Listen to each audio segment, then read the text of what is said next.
O Conversa com o Poeta desta tarde tem a honra, a alegria de receber um dos importantes artistas plásticos brasileiros, que nós temos a sorte de ser baiano e de morar na nossa sagrada cidade de Camaçari. Delcena, é um privilégio te receber aqui, estou muito feliz, muito bem-vindo. Muito obrigado, Ivanildo. Eu acho que esse nosso encontro demorou um pouquinho, né? Mas, graças a Deus, aconteceu. Isso é bom. Porque a beleza dessa demora está em sua agenda, que está sempre... isso me deixa muito feliz, porque nós somos trabalhadores da cultura, né? E passamos assim, fases, principalmente por causa da pandemia. Sim. E além dela, né? Então, todas as vezes que eu vejo um companheiro de jornada artística com agenda como a sua, eu fico muito feliz. E a cidade hoje tem você como um dos grandes patrimônios. Eu queria falar um pouco contigo antes, Del.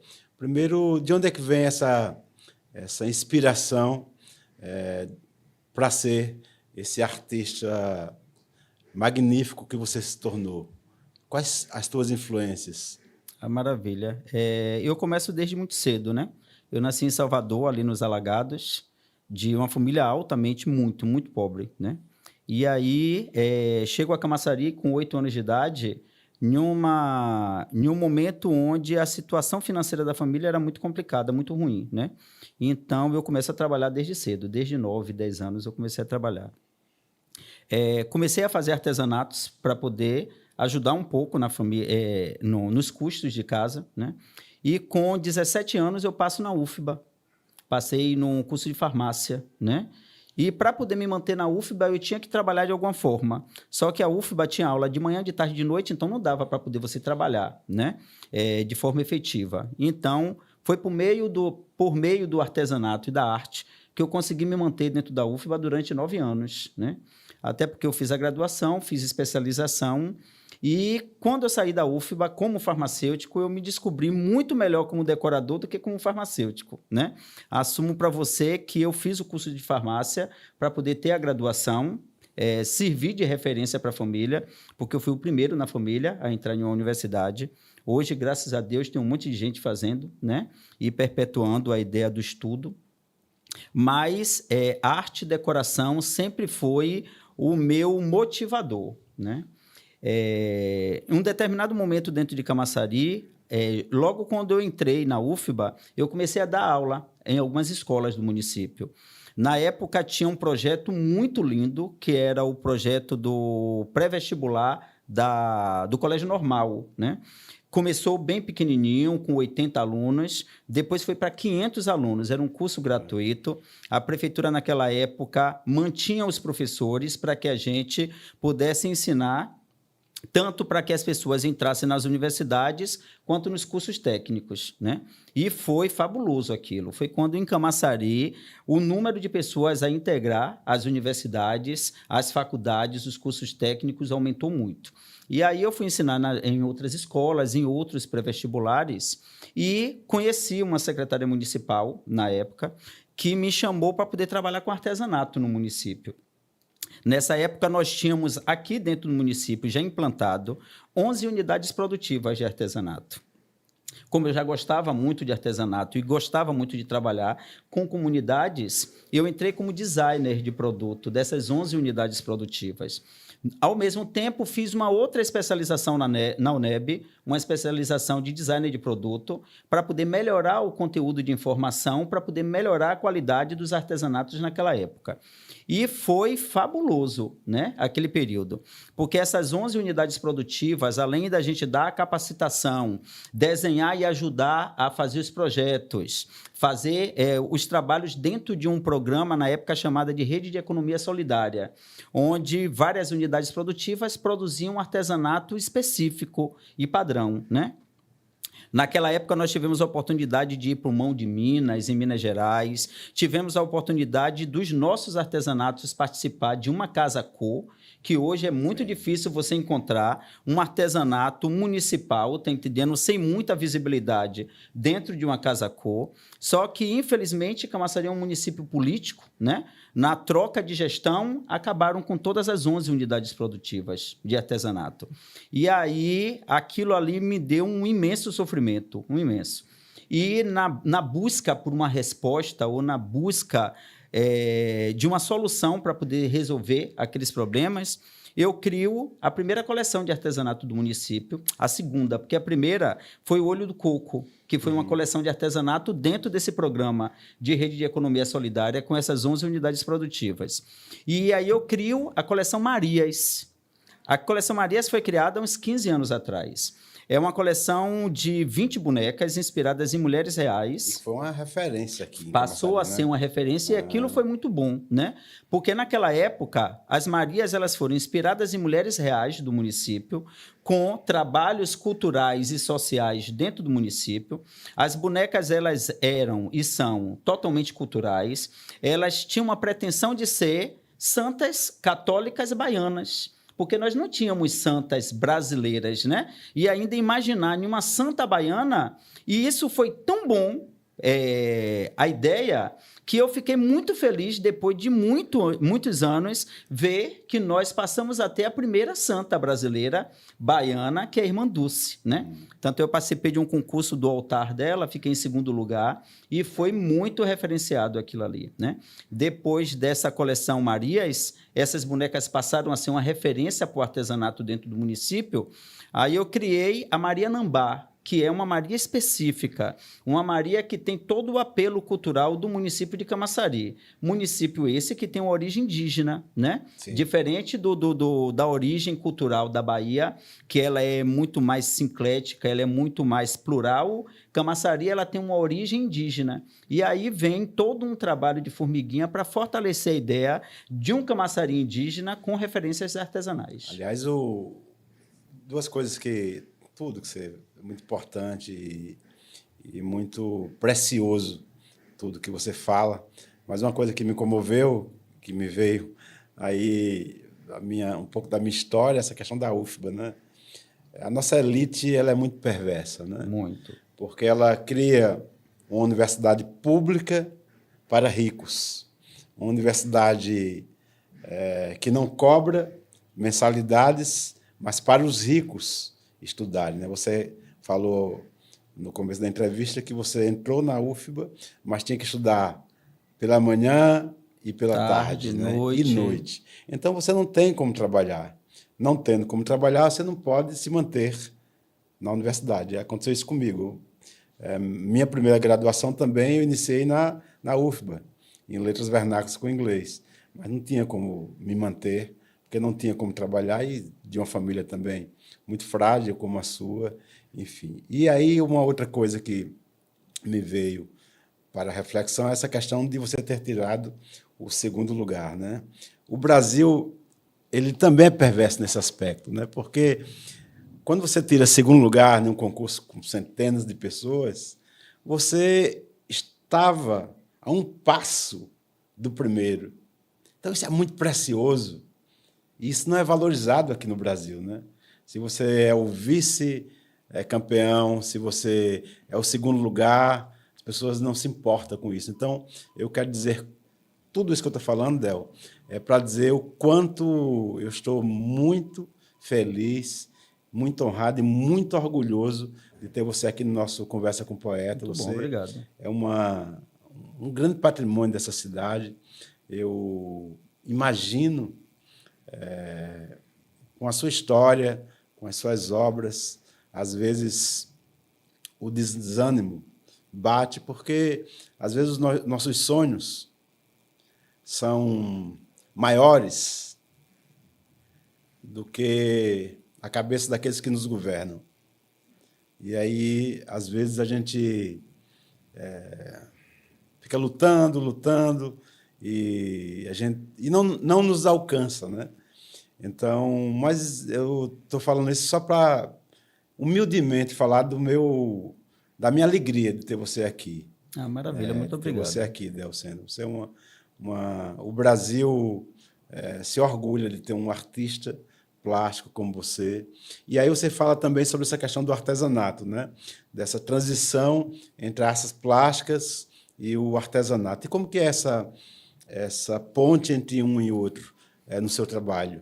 Veja só, Ivanildo, é algo que me deixa muito triste, porque o poder público, de uma forma geral, a galera que detém o poder do escoamento de produção, da manutenção da renda por toda uma população, elas não conseguem entender a grandiosidade que tem por trás do artesanato, né? Nós temos uma tríade nesse momento. Nós temos os artesanatos, nós temos os trabalhos manuais e nós temos as obras de arte, né? As pessoas confundem muito essas três vertentes. Mas, dentre as três, o artesanato é a que é menos valorizado. Até porque, na origem de tudo, o artesanato ele era produzido para ser utilizado pelas famílias mais carentes. Eram os pratos de barro, eram as moringas, eram as redes feitas de palha, eram as sacolas para poder carregar compra. Então, ficou essa ideia de que artesanato é coisa de pobre.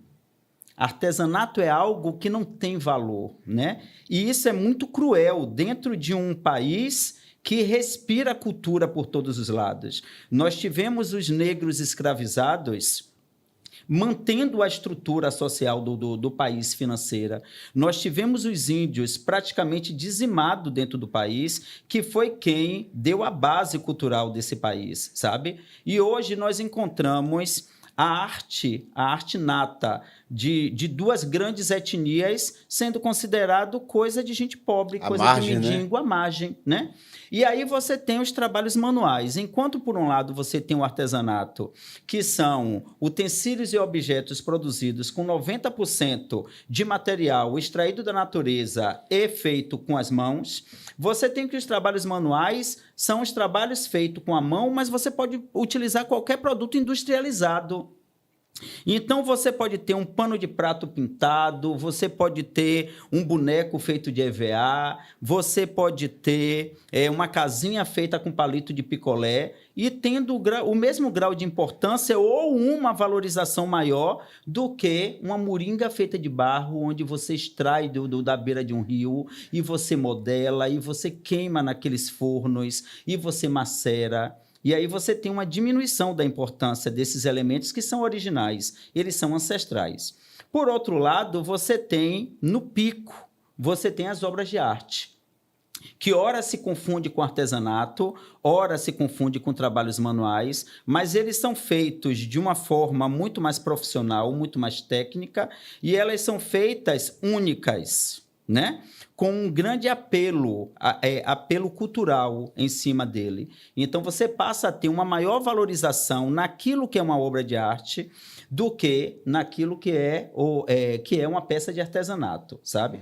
Eu permeio todas essas tipologias. Até porque, como eu trabalhei com 11 unidades produtivas de artesanato, a ideia é que eu entendesse um pouco sobre todas as tipologias de artesanato. Senão, não teria como eu dar uma sugestão ou melhorar a qualidade daquele produto.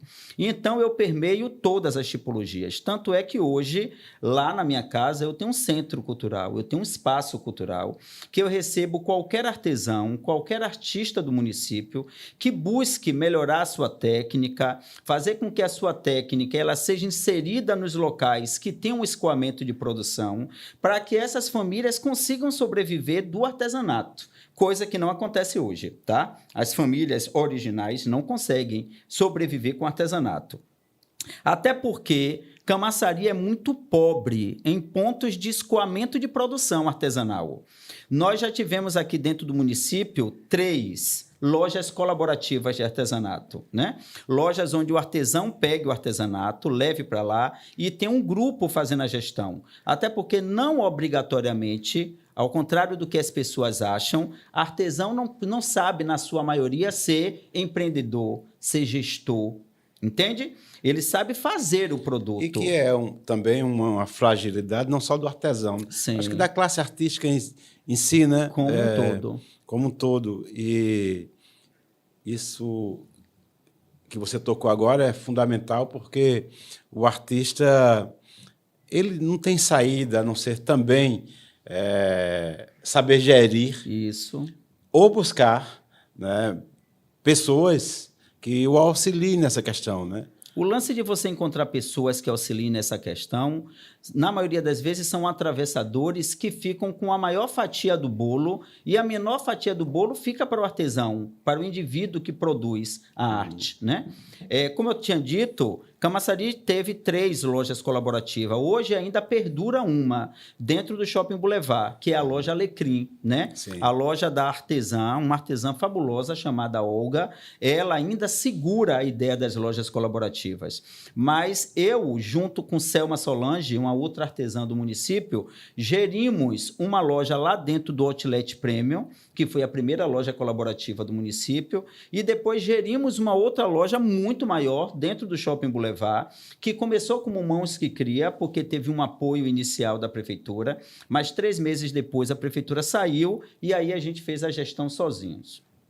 Só que nós não conseguimos segurar, porque a partir do momento que você tem uma peça de artesanato bacana, você tem um ponto de escoamento de produção que é muito bom, você ainda tropeça em um outro viés, que é a valorização do público que compra. Se o público que compra, para poder estimular o escoamento de produção, ele não consegue entender a importância daquelas peças de artesanato dentro do município, o artesão fica fadado a produzir e não escoar. Então, se você não tem como bancar a sua produção, você definha e deixa de produzir, né? Então, Camaçari tem artesãos fabulosos, muito bons. Nós temos a qualidade no artesanato para poder ganhar o mundo, mas nós não temos um trabalho incisivo voltado para o escoamento de produção e para a criação cultural e identitária dentro das peças de artesanato. Que eu canso de dizer nas minhas palestras o seguinte: quando você compra uma peça de cerâmica, você não está comprando apenas uma peça de cerâmica, você está comprando uma história. Você está comprando uma história por trás daquela peça, porque a peça de artesanato em si só não se vende. Você pega uma moringa, você vai comprar uma moringa, você ainda pinchincha uma moringa de R$15, você ainda pinchincha para R$10, sem entender o trabalho da produção daquela peça. Mas, no entanto, você entra em uma loja especializada de artesanato sofisticado, você encontra a mesma moringa, mas porque foi pintado por um artista plástico que não sei o que, tererê caixa de fósforo, aquela moringa de R$15 passa a valer 150 ou 350 ou até 1.500, tá? Então, existem outros elementos para poder agregar valor para o artesanato. E dentro de Camaçari, nós estamos com um trabalho de formiguinha, porque é complicado você estar dentro de um município que tem o nome de uma árvore, na língua tupinambá, que é uma língua indígena, e você procura o munícipe e pergunta qual é o símbolo de Camaçari, o povo diz que é o prédio redondo. Então é complicado, porque você tem um município que tem como símbolo maior uma árvore e as pessoas não conhecem a árvore, nunca viu a árvore, então é complicado. Então você percebe que existe um grande problema de gestão cultural e gestão educacional dentro do município. Aliás, nesse sentido, o grande escritor, historiador Diego Coppola deu uma grande contribuição, né? Um passo muito além, né? Com o seu livro e com as suas palestras, enfim. Queria falar sobre sonhos contigo. Diego Coppola, quando escreveu o livro sobre Camaçari, ele pautou-se, né, num grande sonho de tornar essa cidade um farol a partir do que ele escreveu. Qual é o teu sonho? Posso falar um pouco de Diego também? Você pode, obviamente. Então, bora lá. Diego, ele foi um divisor de águas aqui dentro do município, porque até hoje nós comemoramos o dia 28 de setembro como sendo o aniversário de Camaçari, né? E Diego traz à tona a ideia de um outro aniversário de Camaçari. Do Porque na real. minha cabeça é muito claro, você nasce, você tem uma data de nascimento e você tem uma data de emancipação, que é quando você completa 18 anos, você tem a maioridade, você já teve conteúdo para poder agora andar com os próprios pés. Até hoje nós comemoramos essa data de emancipação, mas nós negligenciamos 200 anos de história, a nossa origem, aquilo que nos fez maduro, entende? Então, Diego traz à tona o verdadeiro aniversário de Camaçari, que é dia 29 de maio. E com muita valentia, E com muita valentia. Tanto porque não foi fácil. As pessoas veem o livro agora, Sim. vê o Diego sendo homenageado, Sim. enfim, dando palestras. As pessoas não têm ideia do quanto aquele menino, Sim. aquele jovem escritor, teve, né, que sangrar para que as pessoas acreditassem nessa história que ele conta. Foram né? 20 anos de pesquisa, 20 anos né? de pesquisa. Eu me lembro que quando ele começou a pesquisa dele, até hoje ele conta isso. E eu até faço uma piadinha, que vocês já perceberam que eu me aproveito das oportunidades, né? E aí ele chega para mim e diz, Del, você lembra que quando eu comecei a pesquisar no arquivo público de Salvador, eu não tinha uma máquina digital, você já tinha uma máquina digital. Eu te convidei para poder fazer as pesquisas e fazer as fotografias, e você foi comigo para poder fazer as fotografias. E aí eu digo para ele, mas eu fui, não foi por causa das pesquisas, foi por causa de você, né? Então isso é uma grande verdade. Há 20 anos atrás, ninguém acreditava que uma pesquisa daquela, feita por um estudante, fosse tomar essa proporção ao ponto de se tornar o primeiro livro de história do município de Camaçari. Entende? Então, assim, Diego, ele me ajuda com essa pesquisa quando ele entende que tem 200 anos de Camaçari perdido e são os 200 anos mais importantes do município, que é quando parte dos índios tupinambás começam a desaparecer dentro do município. Dia 29 de maio de 1558, Camaçari foi fundado ali em Vila de Abrantes. Os índios tupinambás participaram intensamente daquilo tudo ali. E hoje a gente não consegue nem falar deles, mas a gente não consegue entender que as praias que nós temos na orla têm nomes na origem tupinambá. O próprio município de Camaçari tem o nome na origem tupinambá. Aí eu vou aproveitar, eu trouxe um presente para você, eu quero que você abra, que a gente vai conversar um pouquinho sobre ele, até para eu poder lhe responder qual é o meu sonho dentro do município. E é um sonho real, tá? Essa peça que você está tirando aí, ela é chamada de semente Camaçari. É uma peça de cerâmica que ela é fruto de uma pesquisa longa dentro do município depois da criação das bonecas Marias, né? As bonecas Marias, elas vieram, elas se serviram para o seu propósito, que era criar uma referência para o artesanato do município, só que a gente ainda precisava de algo que fosse uma referência plural para dentro do município. É quando vem a ideia, brotou a ideia na minha cabeça de pesquisar a árvore Camaçari, que para mim é o maior símbolo que nós temos no município. E aí, a árvore Camaçari, ela dá sua semente dentro de uma vagem tripla. Essa vagem, quando ela se abre, madura, ela expande as sementes pelo ar e essa semente vai se difundindo. Então, eu pego aquela vagem, faço um estudo de formato dela, levo para uma artesã fabulosa aqui no município, que é conhecida como Neguinha. Neguinha transforma aquela pequena vagem em uma peça de cerâmica e aí é criado a semente Camaçari, que é essa peça de artesanato. E essa semente Camaçari não é apenas uma peça de cerâmica, ela é um elemento cultural para todos os artistas do município. Porque, por exemplo, quando eu pergunto, Ivanildo, o que é que te referencia quanto artista dentro do município? Eu acho que a poesia que é feita no município, né, pelos seus artistas, além do teatro, obviamente, que é a minha jornada planetária, humanitária e espiritual, por causa do teatro da Solidão Solidária, eu acho que a poesia que é feita na cidade, ela me invoca. Maravilha. Ela me sugere vida, ela me pauta, né? Nas minhas dores, nas minhas tristezas, nas minhas angústias. Quando eu penso na poesia que é feita aqui nesse município, Aí a gente pode citar diversos, né? Mas o maior, né? Talvez o mais importante, o mestre Bully. Bully. Né? Então, quando eu penso na poesia brasileira, a partir da poesia que é escrita aqui, eu me levanto. Então, pronto. Então, eu vou me apegar a isso aí. Você pode fazer uma poesia para mim e colocar dentro dessa semente? Se eu pedir assim, Ivanildo, faça uma poesia e a gente vai colocar dentro dessa semente. Essa poesia é sua. Ela saiu aqui do município de Camaçari. Tá. Se eu pegar essa semente com a sua poesia dessa e levar para o mundo, eu vou estar semeando a sua poesia no mundo todo. Sim. Então, a Semente Camaçari tem essa pretensão. Ela tem a pretensão de ser um receptáculo para aquele nosso produto cultural, para que aquele produto cultural nosso ganhe o mundo. Então, dentro da Semente Camaçari, eu posso ter uma peça de artesanato, eu posso ter um poema, eu posso ter uma música, eu posso ter uma cocada, eu posso ter siquilhos da galera de cordoaria, eu posso ter então, o que eu quiser. Já é sagrado. Por sinal, agora o prefeito Elinaldo, ele foi a Portugal fazer uma série de reuniões de negócio e ele levou 20 sementes Camaçari com um amuleto de São Tomás do Cantuário dentro.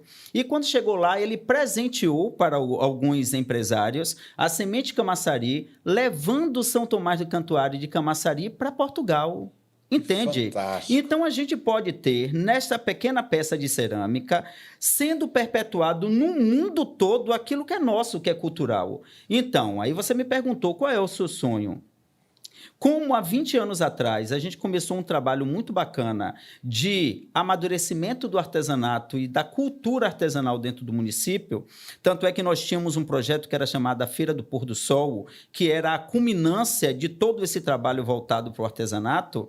Então, naquela época eu tive contato direto com 110 famílias carentes, desde a zona rural até a sede, passando pela orla. Pessoas que mantinham uma família com dinheiro do artesanato, tá? Vindo de um projeto tão bonito. Então, hoje, com muita pureza de alma, eu lhe digo, o meu grande sonho é ver o artesanato de Camaçari maduro, respeitado, com identidade e fazendo com que famílias originais sobrevivam dele. Porque a gente ainda não consegue entender que a maior parte das famílias que trabalham com artesanato são pessoas que são carentes de informação, de conhecimento formal. São pessoas que não sabem ler um edital para poder participar de um projeto cultural. São pessoas que sabem fazer, mas não sabem precificar o seu produto. São pessoas que têm um produto muito bom, mas que não conseguem escoar a sua produção, ao ponto de sobreviver de artesanato, como os ceramistas que tem lá na Ilha do Marajó, que produz cerâmica marajoara e que ganhou o mundo. Eu fui uma certa feita lá no Pará para conhecer a cerâmica marajoara e você tem as olarias na frente de grandes mansões e você não consegue entender como é que aquele artesão mora naquela mansão porque tem artesanato agora tomando o mundo todo em um grau de maturidade que é um grau invejável e que dentro do município a gente não consegue encontrar nem entender. Nós temos um município que não valoriza o artesanato do município, até porque o artesanato do município não fala, por enquanto, a língua do município, sabe? Você tem Camaçari com 42 quilômetros de uma bela orla, onde as pessoas que vêm aqui para veranear compram os seus artesanatos para levar de souvenir na Feira de São Joaquim, ou então lá no Mercado Modelo, mas não compra o seu artesanato aqui. Porque Camaçari não possui pontos de escoamento de artesanato. Você vai lá para Porto de Galinhas, você compra a galinha de todos os tipos e quando você chega em Camaçari, você diz, comprei a galinha de Porto de Galinhas. Mas as pessoas vêm do mundo todo para Camaçari e não conseguem levar uma peça de artesanato que fale de Camaçari. Isso é muito pobre, isso é muito triste, sabe? Então, o meu sonho é ver essa semente que está sendo plantada agora, perpetuando a nossa cultura, que é uma cultura muito linda, E que não é uma cultura contada apenas por mim ou apenas por você. É uma cultura contada por Bully, é uma cultura contada por Diego Coppi, que é o criador do nosso hino de Camaçari, Enoque. Mestre Enoque. Mestre Enoque, aquele homem é um monstro. E eu anseio em ver o nosso hino cantado nas escolas, cantado em todas as manifestações culturais. É um patrimônio nosso. E, no entanto, as coisas não acontecem. Camaçari ainda se comporta como aquela cidade pequena de 70 anos atrás que se desenvolveu por causa do polo petroquímico, como se Camaçari só tivesse uma importância por conta dessas empresas e dessas indústrias que nós temos aqui. O nosso lado cultural, o turismo, a educação, a cultura trabalhando junto, com certeza a gente vai conseguir fortalecer aquilo que é nosso, que é cultural, e aí sim a gente vai conseguir manter muitas famílias sobrevivendo daquilo que é nosso, que é a nossa cultura. Do que precisa para que esse sonho seja realizado? Eu acho que precisa de um olhar mais técnico. Pronto, então bora lá. Eu acho que precisa de um olhar mais técnico. Camaçari é um município gerido por políticos. Nós temos cargos técnicos assumidos por pessoas políticas que, por não entender a dinâmica da técnica daquilo que eles estão fazendo, eles não conseguem ter um olhar daquilo que Camaçari está precisando. Tá? Então, eu acho que nós precisamos de mais técnicos, em cargos técnicos dentro da prefeitura, para que aquilo que é nosso consiga ser visto e consiga ser dado manutenção. Uma outra coisa também, quando a gente fala de cultura, você não pode desvencilhar, você não consegue desagregar cultura do turismo e da educação. É uma outra tríade que nós temos. Enquanto a Secretaria de Turismo, a de Educação e a de Cultura não passarem a trabalhar com um programa que seja um programa único, unindo essas três potências dentro do município, eu acho que a gente vai andar como se a gente fosse um capenga, sabe? Com 3 pés, mas andando em um pezinho só. A gente não sabe para onde vai. Até porque nós ainda temos um outro problema. Como Camaçari é um município político, a cada gestão que entra, acaba-se tudo que foi produzido. Aí a gente reinventa a roda tudo novamente. Aquilo que precisa de 3 ou 4 anos para se amadurecer, quando começa a ficar maduro, acaba-se tudo novamente e volta para estaca zero. Camaçari não tem continuidade para aquilo que é produzido. E não é um problema apenas de Camaçari, é um problema da maior parte dos municípios, da maior parte das prefeituras, que tem uma gestão muito mais política do que técnica. E quando a gente estabelece essa discussão aqui, essa reflexão, eu sempre falo de valentia, porque as pessoas se negam ao debate. Sim. Principalmente ao debate quando se gera discordância, às vezes, de quem nos governa. Sim. E queria dizer a você que essa sua reflexão ela é tão sagrada e ela é tão necessária, porque aqui a gente não está tratando de partidos. A gente está tratando de governantes de todos os momentos da nossa história. Porque o que você fala, que uma gestão, ela às vezes faz uma obra que é tão importante para a cidade. E quando essa gestão acaba, que outro gestor assume, e é tão triste, e é tão desolador, e é tão covarde, e é tão cruel essa política de todos os governantes, que é desconstruir a obra do outro, que isso que a gente está discutindo é uma discussão que tem que estar em todas as mesas. Nós, munícipes, artistas, gestores da cultura, operários da cultura, nós não podemos se render a esse modelo implantado terrivelmente em todas as gestões. É inadmissível que uma obra que sirva a um povo ela seja esquecida porque não foi construída naquela gestão daquele político que acaba de entrar. Então, essa discussão ela não pode ser, ela não deve ser apenas do Delcena, apenas do Ivanildo Antônio. Ela tem que ser de todos os artistas da cidade. Nós temos que impedir, juntos, que os políticos eles continuem desconstruindo as coisas belas. Porque eu acho que, Del, se você pega uma obra dessa e você a encontra e o Del não está mais presente, eu tenho que pensar, essa é uma bela obra. O que é que eu posso, como gestor, fazer para deixar ela mais bela? Porque é muito cruel você pegar uma obra como essa, e porque não fui eu que fiz, ou destruí-la, ou colocá-la no esquecimento.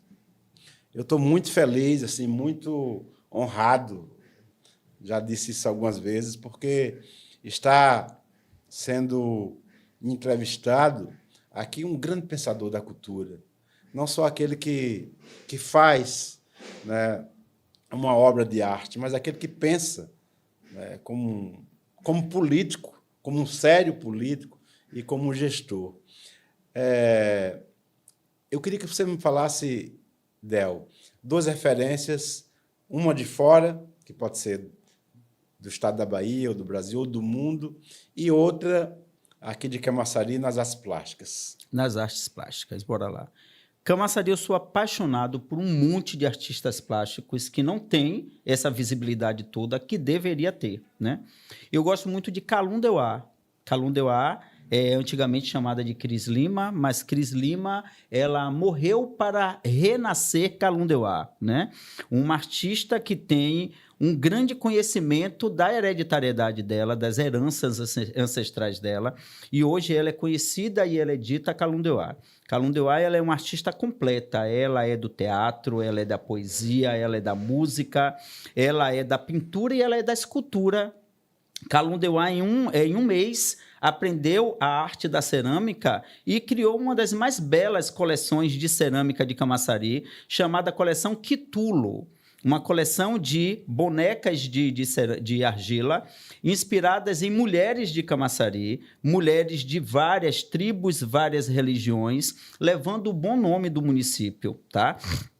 E, por falta de apoio financeiro e apoio até moral, ela larga toda essa coleção, ela larga esse trabalho e ela sai de Camaçari para poder ir morar em Salvador. Hoje ela está trabalhando como arte educadora e espero que nós não tenhamos perdido de uma vez por todas uma das melhores artistas plásticas culturais do município, porque ainda tem isso. É você ser um artista plástico cultural, trabalhar com a cultura regional, a cultura original. Um outro artista que eu respeito imensamente, ele insiste em não entender quando eu digo para ele que ele é a minha melhor referência nas artes plásticas visuais do município. É Jackson, chamado de Jau Artes. Jackson, ele foi estudante da Escola de Belas Artes da UFBA, ele é grafiteiro, ele é tatuador e ele é um dos mais sensíveis artistas que trabalha com pinturas e com esculturas dentro do município. Ele consegue falar todas as linguagens que o município conversa. Ele é pesquisador, ele é um inconstante artista em busca de resposta, né, para essa inconstância que é a arte e a cultura dentro do município. Então, Jau e Kalum passam a ser minhas 2 referências dentro do município. E fora, tem um município chamado de Maragogi-Pinho. Maragogi-Pinho é um município que sobrevive com a arte da cerâmica. Tanto é que os grandes oleiros que nós temos hoje dentro do município, exceto o seu Manuel Messias, que saiu da Escola de Belas Artes da UFBA e hoje é uma referência na cerâmica da Bahia, ele está morando aqui em Areias, por enquanto. Os outros ceramistas que nós temos no município vieram de Maragogi-Pinho. E lá em Maragogi-Pinho nós temos alguns escultores santeiros. Dentre eles tem seu Emanuel. Seu Emanuel, ele é um cara muito humilde, ele é muito simpático. Por sinal, eu já fiz algumas oficinas com alguns artistas aqui do município, lá na olaria dele, e ele produz algumas das santas brasileiras mais cobiçada nesses grandes salões de artes que nós temos no Brasil. E ele é de lá de Maragujipinho, né? Tanto é que eu sou tão apaixonado pelas obras dele, pelas santas de Maragujipinho, que eu tenho 8 esculturas dentro de casa, né? Até porque quando eu sou apaixonado, eu quero muito, eu guardo para utilizar nas exposições, nas palestras e tudo mais.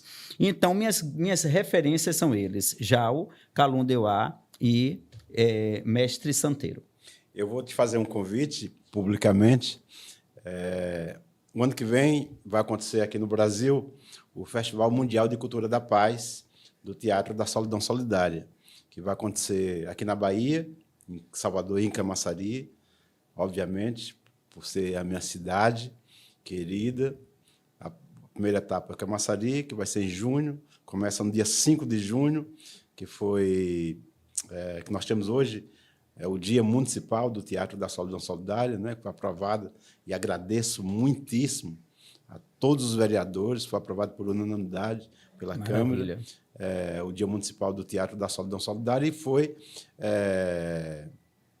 também sancionado pelo prefeito Elinaldo. Então, também agradeço muitíssimo pela generosidade, tanto da Casa, da Câmara, como da Prefeitura, dos vereadores e do prefeito, de ter achado importante, né, que o Teatro da Solidão Solidária fosse essa referência. Então, vai ser dia 5 de junho, começa aqui em Camaçari o festival, que vai ser em junho, uma semana de festival, depois, em setembro, faremos em Fortaleza e novembro em São Paulo. Eu queria te convidar para você coordenar essa parte de artes plásticas do festival. Agradeço muito. Depois daqui da nossa conversa com o poeta, a gente vai marcar, agendar para sentar. Mas de público, queria dizer que, Delcena, você está sendo convidado para coordenar essa parte de artes plásticas, que eu tenho certeza absoluta que muitos artistas daqui da cidade, muitos artesãos e artistas plásticos, enfim, aqueles que fazem com tanta beleza, com suas mãos, essas obras vão participar através... Aí já estou passando a bola para você. Maravilha. E vai ser lindo, pode acreditar. Eu tenho uma absoluta certeza que Camaçari já abençoou esse grande festival, tão necessário, né? Porque, principalmente nesse momento de mundo, né? Tantas guerras, tantos conflitos. Estamos terminando a nossa entrevista. Eu sempre faço essa pergunta aos meus convidados. Tem alguma pergunta que você gostaria que eu tivesse feito e que eu não fiz, que você gostaria de falar?